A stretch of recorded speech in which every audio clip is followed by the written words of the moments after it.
¿cómo están?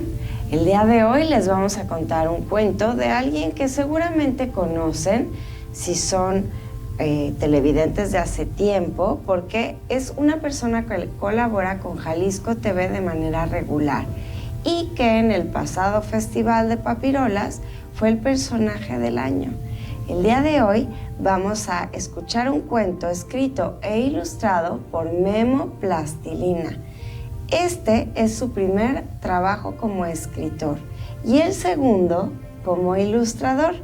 Él es de la ciudad de Guadalajara y actualmente se dedica a dar talleres de plastilina, a ilustrar muchos libros y también algunos pósters para obras de teatro.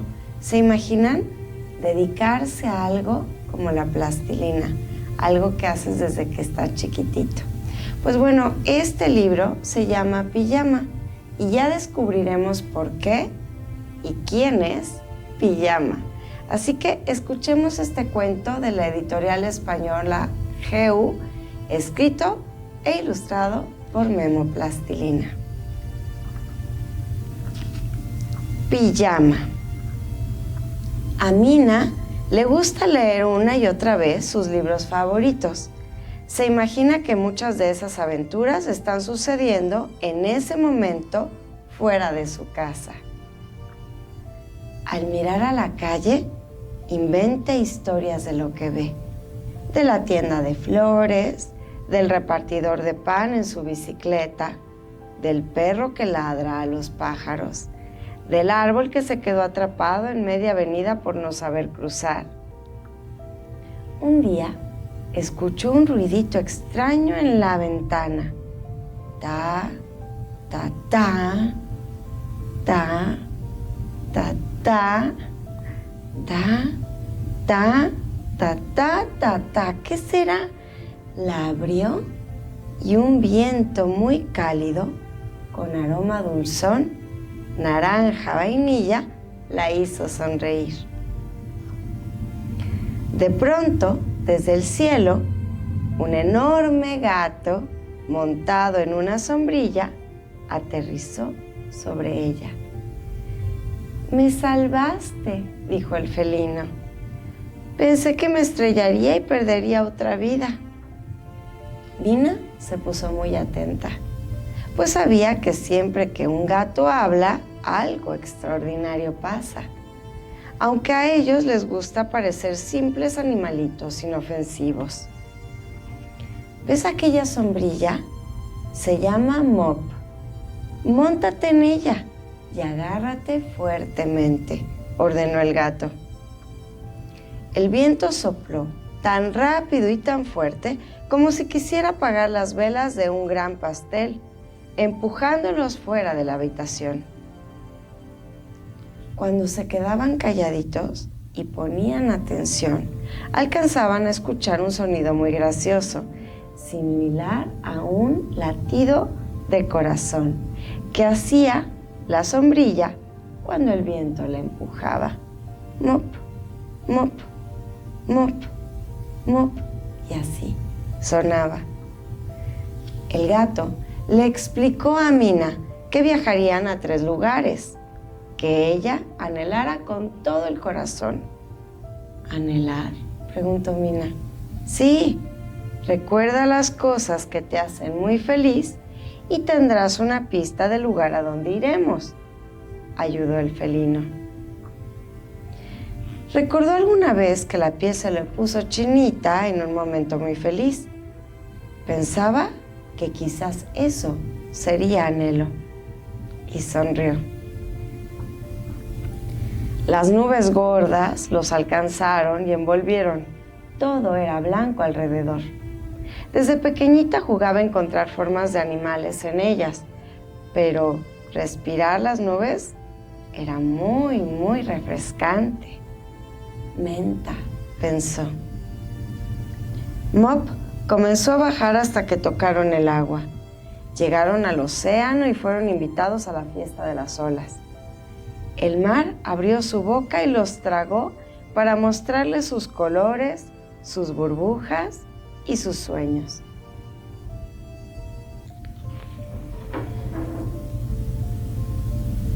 y vemos a Mina flotando en el agua del mar. Cuando salieron del agua, comenzaron a elevarse para ir al siguiente viaje. Subieron tanto que la tierra se veía pequeñitita y las estrellas los rodearon, como si fueran niños traviesos que los invitaban a jugar. Y aquí vemos a Mina y a Pijama alrededor de un planeta y en la luna.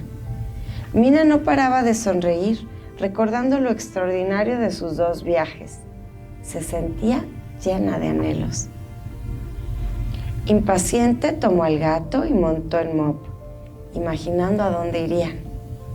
Recordó algunos libros llenos de imágenes que le gustaban tanto. Quizá las pirámides de Egipto, una gran montaña nevada o un elefante blanco en la India. De pronto, notó que las cosas que iban apareciendo abajo eran muy conocidas. ¿Por qué estaban regresando a casa cuando aún faltaba un viaje? Entonces tomó fuertemente a Mop y jaló de él para cambiar de dirección, porque iban directo a estrellarse en su ventana. En cuestión de segundos, el gato comenzó a hacer cálculos de sus vidas perdidas y cerraron sus ojos preparándose para estamparse.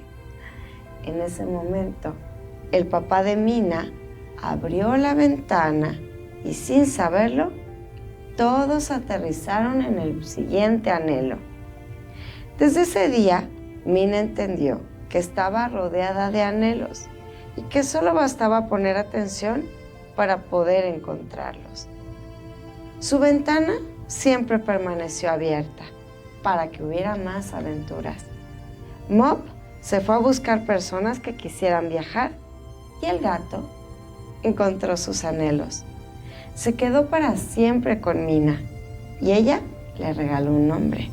Le puso Pijama, porque las rayas que tenían en sus patas traseras parecían un pantalón. ¿Sabes cuáles son las cosas que te hacen feliz? Hasta ponerte la piel chinita. Si pudieras subirte en Mop, ¿a qué lugares viajarías? Y ahí termina el cuento. Pero Memo, que es tan generoso, en la parte final del libro y que ustedes pueden ver en pantalla ahora, nos enseña cómo elaborar nuestro propio gato, en este caso Pijama, con plastilina color blanca y poquito negro. Porque, ¿qué crees? Así era su gato, llamado Pijama, que le sirvió a Memo como inspiración para escribir este cuento. Tú, así como Memo, te has preguntado cuáles son tus sueños, tus anhelos, a dónde te gustaría ir. O tal vez tienes una mascota que te inspira a escribir un cuento, a hacer un dibujo o crear historias. ¿Sí? ¿En qué te quedas pensando? ¿Sabías que existen 2 países donde no se puede comprar Coca-Cola? Uno es Cuba y el otro Corea del Norte. Fuera de eso, el refresco se encuentra en todo el planeta. Facebook es azul debido a que Mark Zuckerberg es daltónico. ¿Sabías eso? Hay una red social en China que es más grande que Instagram y se llama WeChat y tiene 900 millones de usuarios. El ser humano ingiere alrededor de 16,000 toneladas de potasio al año. ¿Sabes cuántas personas trabajan en la oficina de WhatsApp? Solo 55 trabajadores. Increíble, ¿no?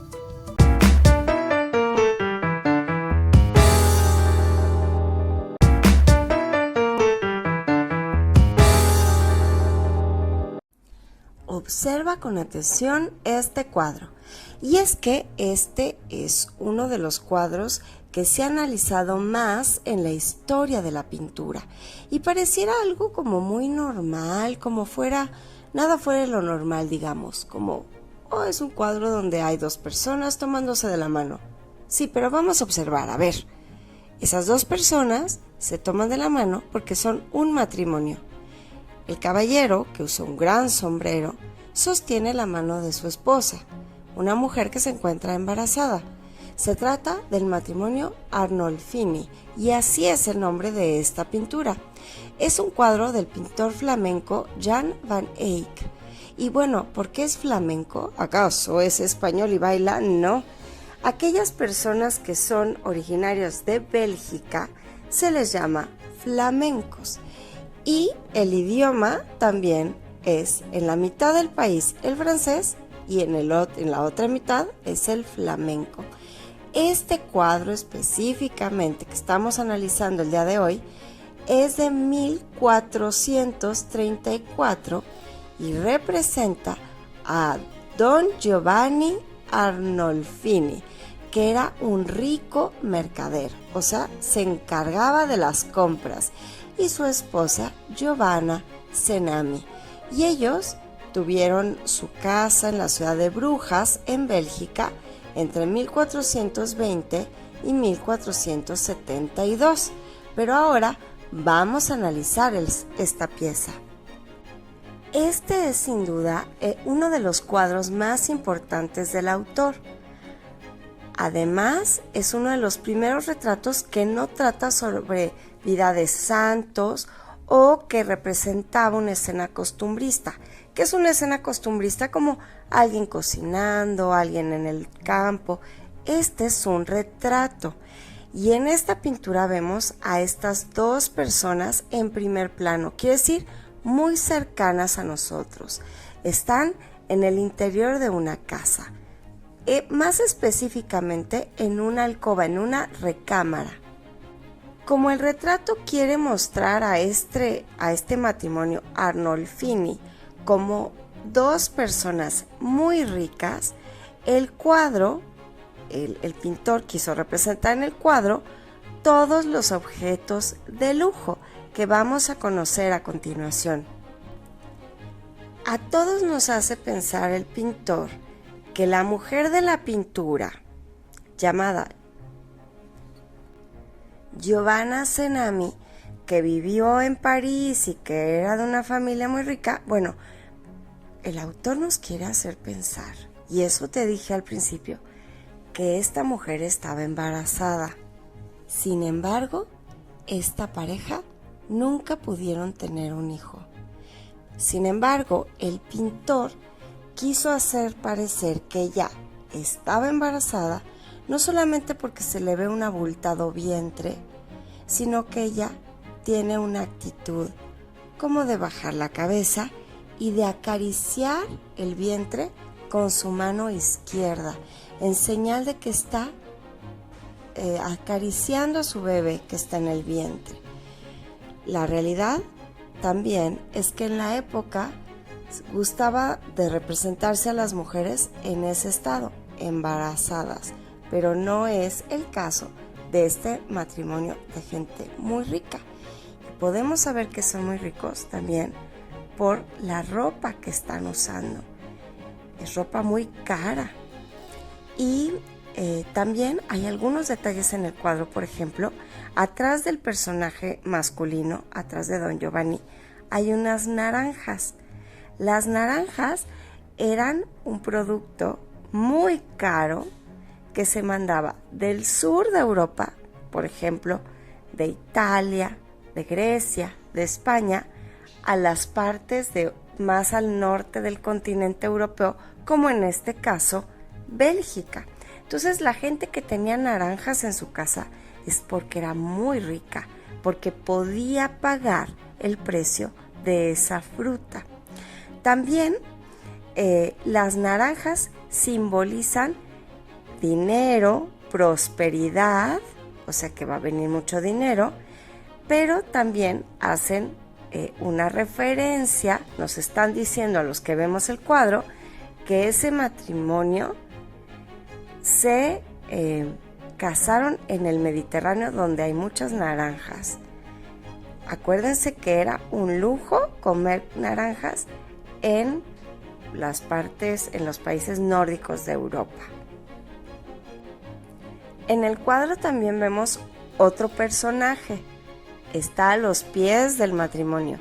es un perro. Y este animal es un detalle gracioso del cuadro que hace un gran contraste con lo serio del momento del matrimonio, porque es un perrito muy gracioso, la verdad. Si nos fijamos muy bien en los detalles de la pintura, en el pelo del animal, es un logro técnico. Imagínense lograr este pelaje del perrito con pincel en 1430 y tantos. Es dificilísimo. Pero también los perros representan la fidelidad, y que esté un perro en medio de los esposos quiere decir que se son fieles y leales como lo son los perros. Hay muchos símbolos en este cuadro, como por ejemplo la cama. La cama y las telas que están sobre de ella, que son de un color rojo. El rojo es el color de la pasión. Y el rojo contrasta con el color verde del vestido de Giovanna. También la alfombra que hay junto a la cama es muy lujosa y cara. Es otra muestra que tiene el pintor para decirnos que este matrimonio es muy, muy rico. Y la cama está pintada en el cuadro como un símbolo importante del lugar en donde se nace y se muere. Recuerden ustedes que en el siglo XV, al que corresponde esta pintura, no había hospitales. La gente tenía a sus bebés en la casa. Las mujeres daban a luz a cuclillas, acostadas casi nunca, aunque nos han hecho pensar eso. Esto es más reciente en la historia, pero están generalmente en su recámara, en el lugar más caliente, en donde puede estar una persona ayudando a nacer a los bebés. Es en la habitación principal, para que después, una vez que nació el bebé, las mujeres puedan acostarse a descansar con su bebé. Les digo que este cuadro tiene un montón de símbolos, y esa lámpara que aparece en medio del cuadro también tiene algo importante que decirnos. La lámpara, a diferencia de otras lámparas que se representan en los cuadros, fíjense bien, solo tiene una vela encendida, y eso no fue por un error del pintor. Lo que nos quiso decir es que esa vela prendida simboliza la llama del amor. Es una costumbre de Bélgica encender una vela el primer día de la boda. La luz que entra entonces en este cuadro no proviene de esa única vela, sino de la ventana que está allí en la habitación. Es luz exterior, pero es lo suficientemente iluminado el cuadro para que podamos ver la vela encendida.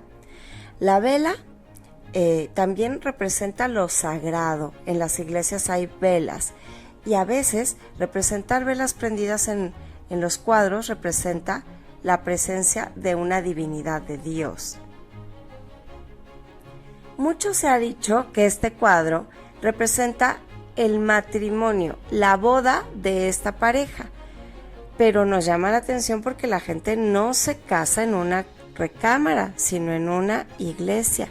Pero en aquella época se pensaba que una unión entre un hombre y una mujer se podía celebrar sin sacerdote en cualquier lugar, siempre y cuando hubiera un documento que dijera que esas dos personas querían estar juntas y que hubiera testigos. Así que podríamos pensar que este cuadro se trata de una boda secreta. Todavía no sabemos eso. Las investigaciones del museo donde está guardado expuesto este cuadro, siguen estudiándose. Y dejo lo mejor para el final. Tal vez lo más interesante de todo este cuadro lleno de símbolos sea el espejo, que es redondo, y en el marco aparecen 10 de las 14 estaciones y muerte de Cristo. Además, adentro en el espejo hay una pintura miniatura increíble, porque representa la parte trasera de los personajes. Entonces, este pintor no solo representó a las figuras de frente, sino que en el espejo, en su reflejo, las pintó por detrás. Es un espejo pequeñísimo en el cuadro, y esta escena religiosa, también presente en el marco del espejo, significa del sacrificio que tienen los esposos a la hora de casarse. ¿Qué tal? ¿A poco no es un cuadro interesantísimo? El día de hoy aprenderemos acerca de un animal que lamentablemente no vive más sobre la tierra. Este animal es el dodo.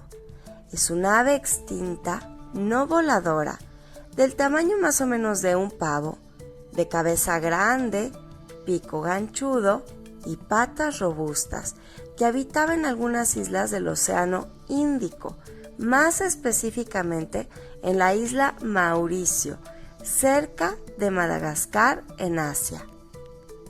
El dodo, junto con otro tipo de aves, cambiaron su forma de vivir para adaptarse a la vida terrestre, porque en su evolución se dieron cuenta que si caminaban y anidaban en el suelo, ponían sus nidos y sus huevecillos en el suelo, podían dejar de volar, porque la comida ya podían cazarla cerca de donde vivían en la tierra, en las costas. Entonces ya no era necesario volar como algunas otras especies de aves que sí vuelan. El dodo fue un animal que por su tamaño y porque era parte de la ruta de muchos marineros, fue cazada de manera masiva, para que los marineros pudieran cocinarlo y comerlo. Otro de los riesgos de su extinción es porque los marineros que llegaban a esta isla donde se encontraba el dodo se dieron cuenta que no eran unas aves muy inteligentes y eran muy fáciles de cazar, porque no representaban riesgo al no defenderse y al no volar, porque podrían corretearlos y cazarlos. Pero además recuerden ustedes que los marineros, aquí hablando en el siglo XVI, que llegaban por allí, pues llevaban en sus barcos otros animales, por ejemplo perros, gatos, ratas, cerdos, y entonces cuando dejaban sus barcos en las costas de esta isla, bajaban las personas con sus animales, y entonces estas aves eran cazadas no solo por las personas, sino por sus animales domésticos y los que venían incluidos, por ejemplo las ratas. Pero algo importantísimo para que esta especie se extinguiera es que los dodos colocaban sus nidos en el piso. Al estar expuestos tan fácilmente a que la gente pisara sus huevecillos, no nacían más criaturas. El dodo representa un animal que el ser humano conoció, consumió, a veces domesticó, y debido a la sobreexplotación, a la caza indiscriminada, que esto quiere decir cazar mucho, desapareció la especie. El dodo entonces representa nuestra falla como especie, que somos tan dañinos para otros que podemos desaparecerlos de la tierra.